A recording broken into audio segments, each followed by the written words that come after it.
Urge, Macédoine, avec 36,11% de participation, le référendum sur le changement de nom a échoué. Le ministre US de l'Intérieur menace la Russie de blocus maritime. Moscou sceptique affirmant que la Russie livrait du pétrole et du gaz à l'Iran. Washington a brandi la menace de perturber le trafic maritime russe.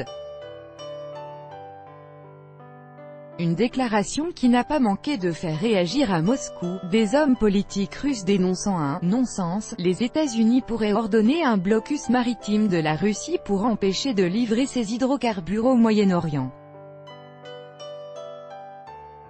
C'est du moins ce qu'a affirmé Ryan Zinke, secrétaire américain à l'Intérieur s'exprimant à Pittsburgh, selon Washington Examiner.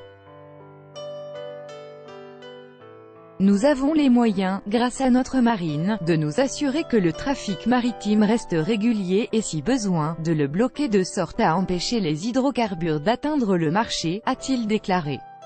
Le responsable américain a estimé que la vente d'hydrocarbures était la seule source de revenus pour la Russie et que Moscou menait une politique aussi active au Proche-Orient car il souhaitait exporter dans la zone son pétrole et son gaz. Ces propos ont fait réagir le sénateur russe Alexei Pouchkov, qui les a qualifiés de « non-sens » tout en dénonçant les éventuelles conséquences du scénario évoqué par Ryan Zinke.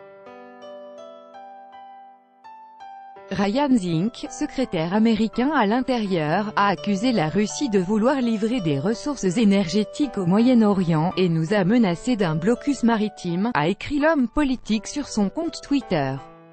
Outre le fait que cela est un non-sens complet, un blocus de la Russie de la part des États-Unis reviendrait à déclarer la guerre, conformément au droit international, a-t-il ajouté. Mikhail Cheremets, député de la Douma, a de son côté appelé le responsable américain à réviser l'histoire, rappelant que la Russie était en mesure de défendre ses intérêts.